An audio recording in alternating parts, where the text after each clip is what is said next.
Encountering matchmaking errors in Fortnite can be frustrating, but most issues have quick solutions.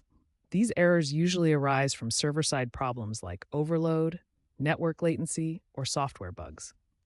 As of late 2025, while Epic Games maintains a stable server environment with 99.5% uptime in Q4 2025, errors can still occur, especially during peak hours or after seasonal updates. Key errors include matchmaking timed out, often due to server overload, connection error, indicating internet issues, and platform mismatch for crossplay conflicts. A fast fix involves several key steps. First, restart your Fortnite game or app. Often, this is enough to fix the problem. Next, ensure your internet connection is stable, as high ping can cause issues. Aim for under 100 milliseconds ping. Then, clear your game cache via your device settings.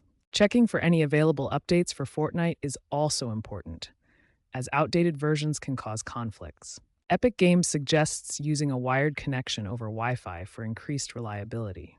If basic fixes don't resolve the issue, try these advanced troubleshooting steps.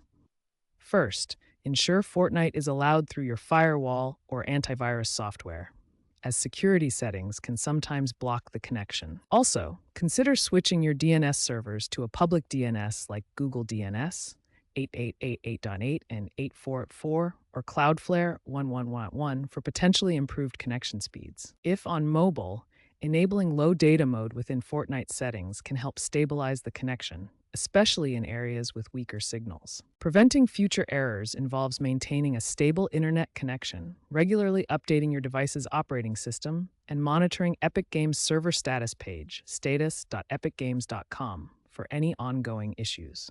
For persistent problems, using diagnostic tools like Ping Plotter can help identify network bottlenecks.